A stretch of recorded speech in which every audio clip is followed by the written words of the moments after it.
Fala galera, vamos reagir a mais um vídeo aqui da Placar TV com ele, Facincani, trazendo análise. Tem mais outros cortes que a gente separou para vocês também de outros comentaristas falando dessa vitória do Palmeiras, que foi avassalador, né? Todo mundo esperava uma vitória, só que esperávamos um jogo um pouco mais difícil.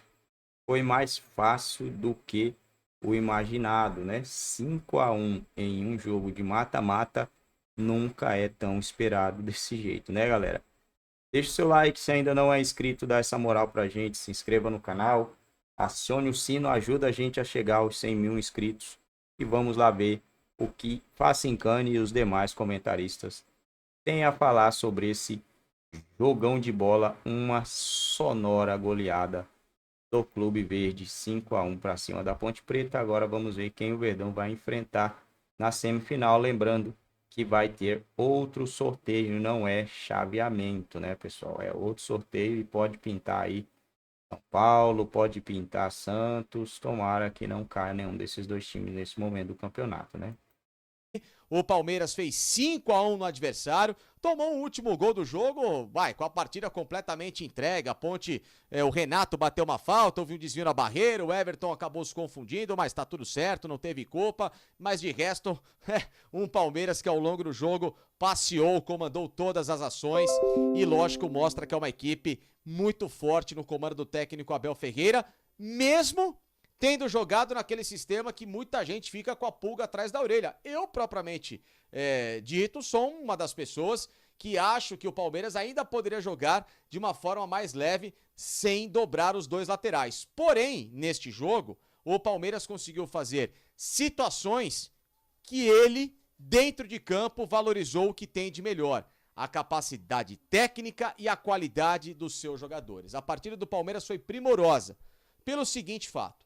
Primeiro, Endrick jogando quase que como um meia aberto pela direita, dando ao Rafael Veiga a possibilidade de se infiltrar para ser uma espécie de um falso 9, de um elemento surpresa, e esses dois jogadores trabalhando e dando ao mesmo tempo, fechando em cima da zaga da Ponte, todo o corredor para o Mike se tornar de fato um ponta e não um ala ou barra um lateral, né? Então, muitos momentos do jogo, o Mike jogava como ponta, nem como um ala no sistema de 3 zagueiros com Marcos Rocha, Luan e também o Murilo. Flaco Lopes, um atacante que jogou em muitos momentos do jogo mais fora do que dentro da área. E o que isso significa? Significa que ele puxa a marcação para chamar os jogadores do Palmeiras a triangular com ele e aí, com isso, buscar as oportunidades de finalização por trás da zaga da Ponte. Como, por exemplo, o gol em que o Endrick dá um passe por elevação, por cima do zagueiro, o Flaco Lopes, né, que foi o segundo gol dele no jogo, domina e entra batendo. Ou seja, trabalhando, de fato, como um pivô, como quase que mais um armador nesse meio campo. Você sai da zona de conforto do zagueiro, ficando ali com o centroavante parado e naquele embate, tendo uma oportunidade muito rara de você receber uma bola, e você passa a trabalhar na movimentação e quebrando a linha do adversário. Zé Rafael se infiltrando muito pelo lado esquerdo, e que função que conseguiu o Zé, né? Se tornando de novo esse segundo volante que é muito competente na roubada de bola, logo na saída do adversário, na marcação-pressão, e criando em favor do Palmeiras, e o time tendo praticamente 3 caras para te gerar oportunidade nesse setor intermediário ofensivo: Veiga, o Endrick e, obviamente, o Zé Rafael. O Richard Rios sentiu um probleminha no joelho e não pôde estar disponível para o jogo. E, obviamente, uma partida que se esperava ao nível de um Piquerez, que é um lateral de seleção uruguaia, né? Uma partida gigante, uma partida, inclusive, que ele fez gol, deu assistência e se tornando um jogador muito ofensivo. Mas o grande segredo desse jogo do Palmeiras em relação à Ponte foi que o Palmeiras pouco abusou daquilo que vinha fazendo ao longo dessa primeira fase do Campeonato Paulista, que era aquele excesso de cruzamentos e bolas na área que às vezes não levam a lugar algum, e passou a trabalhar o jogo pelo chão. O Palmeiras gerou oportunidades, até em alguns momentos, para aqueles que gostam de falar um pouco mais de tática, do chamado jogo posicional. O que é isso? Jogo posicional. O cara vai ficar parado esperando a bola na posição dele? Não. É você, na movimentação, atacar o espaço para onde a bola tem que chegar. Ou seja, na triangulação, você ir direto a um ponto, na posição correta para receber essa bola e gerar oportunidade em cima do adversário nessa movimentação. Muitas vezes, Veiga apareceu assim pro jogo, Zé Rafael, o próprio Flaco Lopes e, claro, o Endrick jogando. Esse quarteto funcionou em muitos momentos, flertando com uma característica que eu acho que o Palmeiras tem que jogar e muito mais ao longo da temporada. Sem contar a qualidade técnica e o domínio, né, do Aníbal Moreno, que chegou como uma luva. O melhor jogador em termos de regularidade do Palmeiras na temporada, dono do meio-campo, uma senhora contratação feita pelo Palmeiras e que, além de tudo, protege a zaga como antes ela não estava sendo na ausência do Danilo lá há 2 temporadas quando foi embora pro futebol da Inglaterra, que o Palmeiras buscava, né? Um jogador desse nível e conseguiu encontrar. Olha quanto o Palmeiras deixou de levar gols e quanto que o Palmeiras agora passou a ser uma equipe muito mais combativa, protegida defensivamente, o melhor, com um volante que arma jogo, com um volante que dá combate, com um volante de passe sempre em profundidade para quebrar essa linha. Então o Palmeiras consegue um resultado gigante e uma grande base de equipe dentro dessa atuação. Ah, mas a Ponte não era nada disso, a Ponte não era tudo isso. Não importa. Quando você é um time melhor que o seu adversário, o que você tem que fazer dentro de campo é aniquilar o seu rival da forma mais aguda possível. E o Palmeiras fez isso. Goleou por praticamente todo o jogo por 5-0, lembrando o gol acidental no fim, que não mudou absolutamente nada a atuação do Palmeiras, e parte, claro, de novo, como favorito numa semifinal, independentemente de quem for o resultado agora, porque vai depender, claro, dos jogos deste domingo, e aí na combinação de pontuação para saber quem que vai enfrentar o Palmeiras na semifinal, mas independentemente do adversário, o Palmeiras com a atuação diante da Ponte e com essa base, com essa intensidade, sem se sabotar em campo, tocando bola, se movimentando, sendo um time técnico, valorizando o que tem de melhor, que é a capacidade individual desses jogadores, o Palmeiras se torna uma equipe muito forte. E o Flaco Lopes, grande destaque da equipe também nessa temporada, junto com Aníbal Moreno, artilheiro do Verdão no Paulistão e artilheiro também da própria competição. 3 gols no jogo, uma noite espetacular do centroavante que está ganhando cada vez mais confiança com o técnico Abel Ferreira. Avassalador na Arena Barueri, Bruno. Olá, Pedro. E foi para isso mesmo, né? Não é exagerado o placar, não. Foi jogo para goleada. O Palmeiras era o favorito claríssimo do confronto, né? Acho que ninguém tinha dúvida sobre o favoritismo do Palmeiras. É que tem aquela coisa lá, o jogo único, às vezes acontece, né? Um jogo único abre uma possibilidade, às vezes, de uma zebra, de uma surpresa. Se o Palmeiras demora para fazer o gol, fica um 0-0, começa a ficar um pouco mais nervoso, um pouco mais ansioso, ou a Ponte vai lá, consegue um gol numa bola parada, num contra-ataque. Você pode complicar, no jogo único abre essa possibilidade. Mas quem fez o gol cedo foi o Palmeiras, né? Com 2 minutos o Palmeiras fez um gol e aí ali acabou, acho que qualquer chance. A chance era arrastar o 0-0, tentar deixar o Palmeiras mais nervoso, mais ansioso, mas é o Palmeiras que faz o gol logo de cara. Aí acabou, né? Aí a Ponte ia ter que se expor, o emocional dos dois lados, né? O Palmeiras mais confiante, a Ponte já desaba de vez ali, uma possibilidade de dificultar o jogo logo no início. Então, acho que o gol aos 2 minutos do Flaco Lopes abriu caminho para o que virou o jogo. Um passeio, uma goleada do Palmeiras. Flaco Lopes com 3 gols, artilheiro do campeonato, né? Um grande campeonato do argentino, né? Talvez aí o campeonato para afirmação dele no Palmeiras como centroavante titular. E todo mundo jogou bem, né? Mas dá para destacar alguns. O Mike fez uma excelente partida. O Endrick não fez gol, mas jogou muito bem. Veiga jogou muito. Piquerez, que estava um pouco abaixo, fez gol também. Zé Rafael, enfim, o Aníbal Moreno de titular. E, aliás, eu acho que essa que jogou hoje, nesse momento, é a melhor formação que o Palmeiras tem. Até pensando ali em semifinal, final, essa é a melhor formação. Desde a reta final do Brasileiro do ano passado, o time encaixou melhor com uma linha de 3 zagueiros. Pode ser o Marcos Rocha como terceiro zagueiro, ou podem ser 3 zagueiros mesmo. O Gomes está machucado, né? Por isso Rocha, Luan e Murilo. Porque com 3 zagueiros, o Endrick ele pode jogar na sua melhor função. O Abel, em alguns jogos, contra o Mirassol e contra o São Paulo, jogou com linha de 4. E o Endrick, sem a bola, tinha que fazer o lado direito. Ali eu acho que ficou ruim pro Endrick. Um dia a gente decidiu juntar no mesmo lugar. Ele é um segundo atacante. Ele não é aquele cara para jogar bem aberto ali, colado no fundo, e também não é um cara de área. Então, com essa formação, o Endrick pode jogar partindo da direita para o meio, como ele se dá muito bem. Tem um cara na área, que é o Lopes, então ele não precisa ser o homem de área. E quem faz a linha de fundo é o Mike ali do lado direito. Então, Acho que essa é a melhor formação. E o Aníbal é titular, né? O Aníbal como um primeiro volante. Ele é o jogador do elenco que tem essa característica de primeiro homem, aí dá liberdade para o Zé Rafael. Então, eu acho que essa formação atual é a melhor que o Palmeiras tem. Se o Gomes estiver de volta aí numa reta final, ele entra ali ou no lugar do Luan ou no lugar do Marcos Rocha. Até preferia no lugar do Luan. Acho que o Marcos Rocha dá uma leveza aí para esse time com 3 zagueiros. Então, para mim, é essa formação, talvez entrando o Gomes, se tiver condição, é a melhor que o Palmeiras tem para a reta final. Hoje ele deixou o Richard Rios no banco de reservas, entrou com o Marcos Rocha no time titular, uma dobra de laterais. Marcos Rocha, Mike.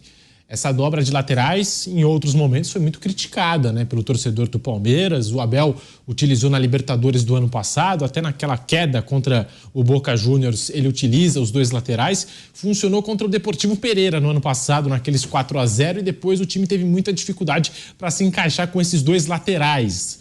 Flávio Prado, muito boa noite, bem-vindo ao Canelada da Jovem Pan. O Palmeiras deu show 5-1 para cima da Ponte Preta, hein, Flávio? Boa noite, Pedro. Boa noite, Bruno, amigos. Pedro, nenhuma surpresa, né? O Palmeiras, até pelos números que você colocou aí, 11 vezes semifinalista, o Palmeiras sobra no futebol paulista. E a tendência é que isso aumente cada vez mais. O time do Palmeiras, ele está numa condição muito tranquila, né? É até desproporcional. O jogo de hoje, por exemplo, completamente desproporcional, né? Não tem nada a ver uma coisa com outra. Por isso que eu sou totalmente contrário ao campeonato regional. Isso aí já é uma fase decisiva. Olha a diferença de um time para o outro. A ambição da Ponte Preta era não cair, prioritariamente, como é não cair na Série B para C, que ela quase caiu no ano passado, no ano retrasado também, e ganhar do Guarani. O Palmeiras é outra coisa. O Palmeiras ele tem outra pegada, briga por todos os grandes títulos. É uma briga completamente desigual, uma briga completamente fora de qualquer padrão. O Palmeiras jogou muito bem, você lembrou dessa história, mas faltava o Endrick naquele time. Isso. A crítica naquela fase da Libertadores é que o Abel não utilizava o Endrick. O Endrick, em campo, ele cria espaço por todos os lados do campo. Se movimenta muito, toca a bola, joga com muita facilidade. O Flaco Lopes está cumprindo aquilo que a gente imaginava que ele seria mesmo lá atrás. E aí sim, mérito para o Palmeiras de ter paciência, de esperar por ele. Parece que houve até sondagem, né, para empréstimo. Então, River Plate. Falou, segura que eu quero. Realmente ele é um jogador bem diferente do Merentiel, que o Palmeiras emprestou e fez muito. Não deveria nem ter contratado, né? Então o Palmeiras tem um time que sobra. E aí entraram os meninos, deu para ver que também na reserva o Palmeiras tem jogadores muito importantes. Então, nada de surpreendente, nenhuma novidade. É uma diferença absurda que poderia ser até mais de 5-1 se o Palmeiras não tirasse um pouquinho o pé. O segundo tempo foi, né? Vamos lá, um treinão e tal. Se o Palmeiras força mais, a coisa seria pior. Ganhou sem forçar muito, né? Goleou sem forçar muito o Palmeiras hoje. 5-1. E até um detalhe, assim, que para mostrar como o Palmeiras está forte, né? A Ponte ganhou do São Paulo e ganhou do Corinthians. Né? Porque, sim, claro que a Ponte é um time que estava na Série A2 ano passado, voltou esse ano. Na Série B ela tem brigado mais embaixo mesmo. Mas, assim, ela ganhou do São Paulo e do Corinthians. Então, dá a impressão, com o jogo de hoje, que assim, é um time horrível da Ponte Preta, que o Palmeiras ganhou porque a Ponte é muito ruim. Não é exatamente isso, assim, há uma diferença enorme entre Palmeiras e Ponte, mas quando a Ponte pegou o São Paulo e pegou o Corinthians, não foi essa diferença. Contra o Santos até foi, que eu até comentei, Santos e Ponte, foi na segunda rodada, que a Ponte melhorou depois, ela começa mal, tomou 3 do Santos na Vila, mas depois ela melhora, tanto que classifica. E vence o São Paulo e vence o Corinthians em Itaquera. Foi a primeira derrota do Antônio Oliveira no Corinthians. Já era um Corinthians com o Antônio Oliveira que melhorou, pelo menos nos resultados. Não foi naquela sequência de 5 derrotas. A Ponte ganha depois do Corinthians.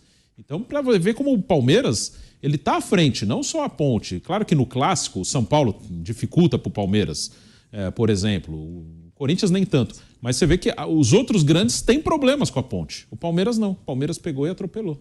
Pedro, lembrou muito esse jogo, o jogo da Copa da Inglaterra, hoje à tarde, né, começo da tarde, quando o Manchester City ele faz 2-0 no Newcastle e para de jogar. Ele precisa classificar. Vai ficar preocupado, golear o jogo. Pra quê? Vou tocando bola. Não teve jogo no segundo tempo. Foi a mesma coisa. O Palmeiras maneirou pra caramba. O que ele ganharia de meter 8, 10? Não muda nada, né? Então foi assim, aquele jogo que o time, o superior, o tão superior, ele desiste do jogo. Simplesmente desistiu. Com isso que a Ponte tem, com toda a ressalva que o Bruno fez, com esse time da Ponte, ela não vai ter condição de subir de novo. É um time muito fraco. Então, realmente, é desproporcional. Né? E pegou o Palmeiras e tal. Então, deu até esse azar, né? Pega um time menos competitivo do que o Palmeiras, até podia criar alguma dificuldade ou não tomar o totó que tomou. Mas a Ponte Preta ganhou do Corinthians em Itaquera e ganhou do São Paulo. Lembrando aqui, né? Porque tem muita gente comentando, não, porque o Palmeiras pegou um time que não desafiou ninguém. O Ituano também ganhou do Corinthians, né? Ganhou. Foi o único jogo que ele ganhou. Foi. Pois é. Mas assim, tem gente comentando, não, mas o Palmeiras goleou a Ponte Preta, só que a Ponte Preta não desafiou ninguém no campeonato. Peraí, ganhou do São Paulo e ganhou do Corinthians, né? A primeira derrota do São Perdeu do Santos e agora perdeu do Palmeiras. Mas ganhou de 2 times grandes aqui, São Paulo. Não tá uma ponte por base, não. Isso que vocês falaram, são números, dá para discutir, mas não dá para medir a força do Palmeiras comparando com a Ponte Preta. É muita diferença. Não, sim. Mas o Palmeiras está sobrando. O Palmeiras pode ter alguma dificuldade contra o São Paulo, por esse negócio da tradição, o São Paulo, o encaixe de jogo que a gente sabe que pega e tal. Fora isso, dentro da normalidade, ninguém encara. Nem o Santos, que está fazendo uma boa campanha. Então não tem como encarar, é muito diferente. Dá para fazer até um paralelo com o Rio de Janeiro, porque eu estava falando isso com o PH, né, com o Pedro Henrique Sperber, durante o jogo. O Flamengo, quando está bem, esse ano o Flamengo está bem, você não imagina se o Flamengo pega uma semifinal com Nova Iguaçu ou com qualquer pequeno lá, você não imagina que o Flamengo vai ser eliminado, como você não imaginava. Vasco e Nova Iguaçu amanhã, alguém crava que o Vasco vai passar? Vasco e Nova Iguaçu, alguém tem certeza absoluta que o Vasco vai passar no Nova Iguaçu? Se fosse o Flamengo... Igual assim, amanhã tem muita gente em dúvida, eu tenho essa dúvida. São Paulo e Novo Horizontino. Verdade. Dá para cravar? São Paulo vai passar? Não. E Palmeiras e Novo Horizontino, ele seria bem favorito, apesar do Novo Horizontino ser um time melhor que a Ponte. O adversário do São Paulo é mais difícil que o do Palmeiras. Novo Horizontino foi um time que quase subiu para a Série A do Brasileiro. Mas se fosse Palmeiras e Novo Horizontino, acho que as pessoas não teriam muita dúvida. Provavelmente seria um jogo mais difícil do que foi hoje o da Ponte Preta, que o Novo Horizontino realmente é melhor. Mas as pessoas não teriam dúvida. Então dá para fazer esse paralelo. Se o jogo fosse Flamengo e Nova Iguaçu, ninguém teria dúvida. Vasco e Nova Iguaçu, tá todo mundo aí, quem sabe, né? O primeiro jogo foi 1-1 e o Nova Iguaçu teve muita chance de ganhar. E amanhã o Nova Iguaçu joga pelo empate, o Vasco precisa ganhar. Se o Nova Iguaçu for para a final, vai ser uma piada a final, né? Vai ser uma brincadeira. Vai ser uma brincadeira. Palmeiras 5, Ponte Preta 1. Vamos para a cabine da Jovem Pan na Arena Barueri. José Manuel de Barros, você que soltou a voz, transmitiu 6 gols, hein, Zé? Não é pouca coisa. A sua análise desse jogo, dessa vitória do Verdão, garantido em mais uma semifinal do Campeonato Paulista, José Manuel. Foi muito legal, Pedro. Encarando essa temperatura baixinha aqui, tranquila, né? De 32, mas com sensação de 40, sei lá, viu? E continua, viu? Em torno de 30 graus não tá fácil, não. Mas o público ficou abaixo dos 20 mil. O melhor público aqui da Arena Barueri foi no clássico entre Palmeiras e Corinthians, com quase 30 mil torcedores, né? 29 mil e tralalá. Quase bateu 30 mil pessoas aqui. Mas no histórico do Palmeiras jogando aqui sempre dava 22, 25, 23, sei lá, né? E ficou abaixo hoje com 18 mil, principalmente se tratando de um jogo de quartas de final, mas com o palmeirense muito consciente de que o Palmeiras era muito superior e passaria, né? E foi um Palmeiras com outra pegada. Eu realmente imaginava que fosse um jogo, eu tinha um palpite de 3-0 pro Palmeiras no jogo de hoje, e muita gente dizia, se jogar o que jogou contra o Botafogo pode correr risco, né? Falei, não vai, agora é mata, né? Agora é jogo decisivo e o time tem essa pegada. O Abel, aquilo de sempre, tem um time na mão, né?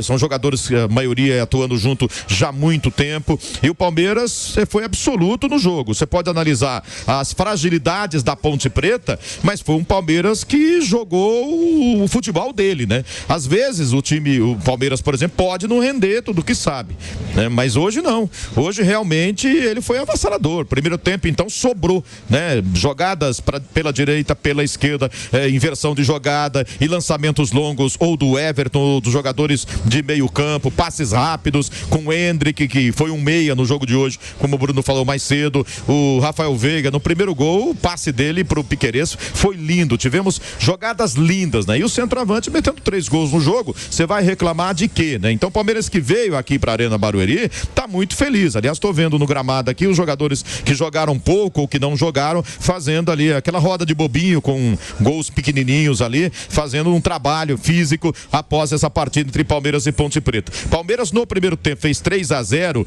e o Pedro Rocha pegou muito, viu? Poderia ter fechado o Palmeiras já com 5-0 no primeiro tempo, né? Tá muito quente, no segundo tempo o Palmeiras meio que diminuiu um pouco a velocidade do jogo, ainda assim fez um gol e depois das alterações, fez o gol também do Lopes, foram 2 gols no segundo tempo, e depois com as alterações, com o Estevão, com o Rony, com o Luiz Guilherme, com esses garotos entrando, o Caio Paulista. É isso aí, rapaziada. Palmeiras avassalador. Foi um atropelamento do Verdão, né? Poderia ter feito mais. Flaco Lopes fez 3 gols. Poderia ter feito mais. Teve chance para fazer mais, né? Mas faz parte. Centroavante também perde gol e vai continuar perdendo. Só que ele perdeu uns gols feitos, né? Às vezes o torcedor não tá chateado com ele, né? De maneira nenhuma. O cara faz 3 gols, não tem como ficar chateado com o cara. Mas fala, pô, mano, tá perdendo uns gols bobo, hein? Dá pra ter uma conversão melhor que essa aí. Eu acredito, conforme o tempo for passando, né? Ele vai estar assim dando uma melhorada. Uma baita contratação, né? Hoje, para quem olha, pensa uma baita contratação do Palmeiras. Já tava dando como um dinheiro perdido, né? Mas tá dando certo. Artilheiro do Verdão na temporada. O incrível do Palmeiras é que um ano outro ano outro, mas tem sempre alguém brilhando nesse time, tem sempre alguém dando conta do recado. E nesse ano até o momento, o Flaquito Lopes está arrebentando. E que chute do Veiga, hein, cara? Quando ele chutou, eu falei, mano, quando eu vi que ele posicionou para chutar, eu falei, não, cara, tanto de gente livre aí, só tocar e fazer o gol. Mas aí, quando eu vi a bola pegando na trave, falei, poxa vida, hein, cara. Como que pode o cara chutar tão bem assim de longe, velho? Eu fico de cara, como que pode um cara chutar tão bem de longe? E aí a gente começa a entender o nível dos caras profissional quando você pega a bola e vai tentar fazer um chute daquele naquela distância. Além da força da bola, na bola que ele consegue colocar, né? Ele coloca uma força absurda na bola, uma força absurda no chute. E a gente vai lá, chuta 10 vezes e não consegue naquela distância do jeito que ele tá. E sem ninguém pressionando, sem estádio, sem jogadores, né? O cara consegue dar um chute daquele ali. Testa, né? Isso que às vezes quando a gente vai criticar algum jogador, primeiro é bom, pô, cara, o cara não tá ali à toa, ele não chegou ali de bobeira, né? Quem joga aí, vamos pegar quem joga algum jogo, eu jogo FIFA. Cara, quando tu pega um cara bom, o cara não te deixa pegar na bola. Aí você imagina que esse cara, ele toma de 10, 12 para um pro, que é profissional, né? Ele toma de 10, 12 gols para um cara que é pro. Aí você não consegue pegar na bola de um cara que é bom. Aí o cara que você acha bom não consegue ver a cor da bola com um cara que é pro. É absurdo, cara, o nível do futebol. Nível dos atletas, né? Os atletas de verdade. É por isso que tem uma peneira, tem um filtro gigantesco até chegar nesses caras, até esses caras chegar onde eles estão aí ganhando esses salários absurdos, mas é porque tem um alto rendimento dentro de campo, né, galera?